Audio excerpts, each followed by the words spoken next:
Daily पैसेंजरी जो होती है ना, कोई टिक नहीं पाता है यहाँ पर। आज आना, कल चले जाना, फिर परसों आना, फिर चले जाना। तो भाई चेहरा किसको बनाना चाहते हैं? बंगालियों के साथ रहना कौन चाहता है? शहजाद पूनावाला जवाब दीजिए। वो भी चले गए, है कौन काम करेगा, कौन खड़े रहेगा? नाविका जी, रात को नाविका जी, सबसे पहले तो संवैधानिक पद के बारे में वो पार्टी ना सिखाए जिस पार्टी की मुखिया ने 2005 में स्पीकर पर कागज फेंके थे कि आप अवैध बांग्लादेशियों को वोटर बनाते हैं। वो ना सिखाए जो आए दिन इलेक्शन कमीशन पर धमकी देने का काम करते हैं कि हाथ पैर तोड़ देंगे, और सीआरपीएफ और जो हमारे जवान है उनको भी धमकी देते हैं। और कम से कम मैं तो उनसे पूछना चाहता हूँ, ये भारी की बात करने लगे, ये यूसुफ पठान कहां से आया भाई? नाविका बताना जरा, ये यूसुफ पठान को कहां से पकड़ के लाया सांसद बना? में आप सभी का स्वागत है। आज की डिबेट वीडियो होने वाली बहुत ही ज्यादा बम्पर, क्योंकि आज की इस वीडियो में हम ये देखने वाले हैं बिहार चुनाव में भारी मतों से जो भाजपा की, बीजेपी की जीत हुई है, तो इस पर विपक्ष बौखलाया हुआ है। जी हाँ, नरेंद्र मोदी और नीतीश कुमार की सुनामी में किस तरीके से विपक्ष का सफाया हुआ है, आगे इस डिबेट में हम देखने वाले हैं। यहाँ पर शहजाद पूनावाला ने विपक्ष को किस तरीके से घेरा है, आगे हम इस डिबेट में देखेंगे। और साथ ही साथ यहाँ पर शहजाद पूनावाला ने कहा है कि रोहिंग्यों को हम चुन चुन कर डिलीट करेंगे। तो यहाँ पर विपक्ष ने किस तरीके से इस बात को देखा और समझा और क्या इसका जवाब दिया, आगे इस हम डिबेट में देखने वाले हैं। अगर आपने मेरे चैनल को सब्सक्राइब नहीं करा है तो सब्सक्राइब कर लीजिए, जिससे कि वीडियो के नोटिफिकेशन आपको समय रहते मिल सके। चलिए शुरू करेंगे आज का डिबेट वीडियो। कुमार मिश्रा, वहां फौजें निकल पड़ी हैं, समाजवादी पार्टी की, तृणमूल कांग्रेस की फौजें निकल पड़ी हैं। अब डंडा लेकर लोग मारने वाले हैं आपको, क्योंकि आप हक समझते थे। एम बाई फॉर्मूला हमारा, एम बाई एम भी नहीं रहा, ओवैसी जी के पास चला गया, वाई एनडीए के पास चला गया। आपके हाथ में क्या है? मछली? नाविका जी, मछली नहीं मिली थी, ये मछली भी नहीं मिली, नहीं पकड़ी थी। ये फूड डालने का काम भारतीय जनता पार्टी का है। कम से कम आप तो मत करिए। इंडिया गठबंधन अखंड था, अखंड है और अखंड रहेगा।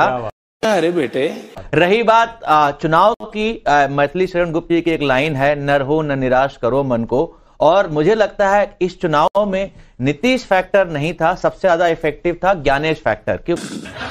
हाय हाय, इतना सुकून। क्या आप देखेंगे प्लीज, आप देखेंगे ना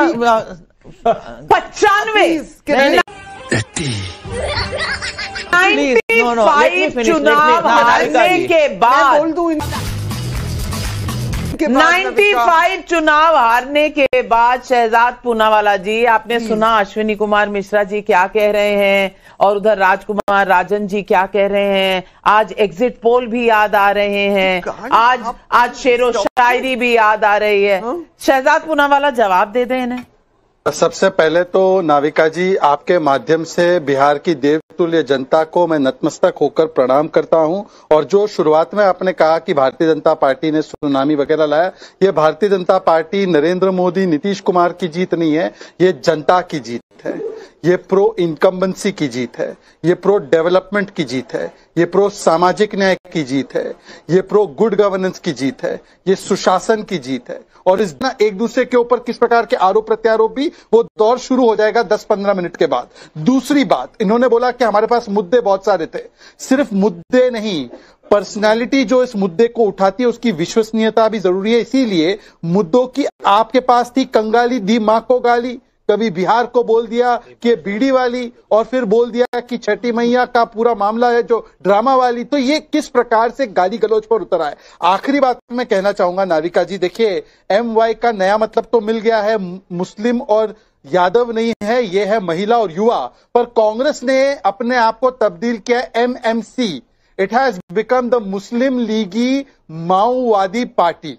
ये MMC बन चुकी है कांग्रेस पार्टी, और जब तक कांग्रेस पार्टी इस दिशा में जाएगी वो अपने साथियों को भी डुबा देगी। और हाँ राजकुमार जी, आपको तो साधुवाद पर वो 2 महिला प्रवक्ता नजर नहीं आ रही नाविका। आज नाविका, आरजेडी की 2 महिला प्रवक्ता जो बहुत गाली देती थी, शहजाद भाई बहुत गालियां दी, शहजाद भाई बहुत गालियां, शहजाद भाई क्या है अभी मैं आपसे पूछ रहा हूँ, आप प्रो इनकम्बेंसी कर रहे हो, आप 10 स्कीम नहीं गिना पाओगे स्टेट गवर्नमेंट की पिछले 20 सालों की बड़ी स्कीम। आप भी अभी वही जल्द नल गिनाओगे, आप तो स्कीम्स की बात छोड़ दीजिए, क्लियर है नाविका जी, आप स्कीम्स की बात छोड़ दीजिए, आपकी कोई स्कीम नहीं चली, आपके पास कोई स्कीम है भी नहीं।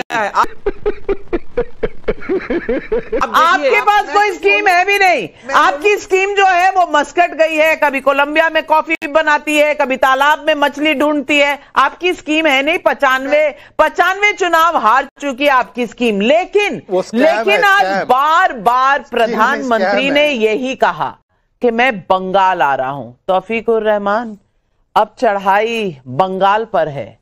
और ये जो फॉर्मूला आप ढूंढ कर बैठे हुए हैं ना कि सब लोग, और ये आज असदुद्दीन ओवैसी ने भी कहा है कि जो पार्टियां मानती है कि मुसलमान सिर्फ उनका हक है, वो उनके लिए बैठा हुआ है, और जो वो कहेंगे क्योंकि बीजेपी को वोट नहीं करना है तो उन्हीं को वोट मिलेगा, ये नहीं होने वाला।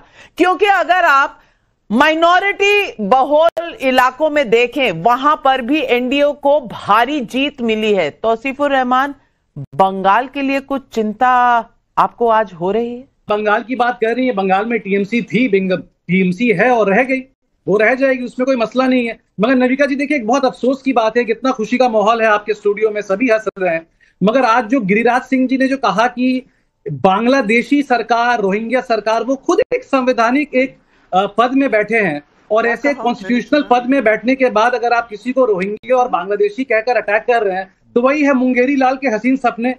और आप जब बात स्कीम की कर रही हैं नविका जी, बहुत इंपॉर्टेंट है, शहजाद भाई सुनिए मेरी बात, आप स्कीम की बात कर रही हैं। लाडली बहना जो स्कीम है, जो निकाला गया था, वो 2023 में निकाला गया था, है ना, पर हमारे यहाँ लक्ष्मी भंडार तो 2021 में निकाल दिया गया था।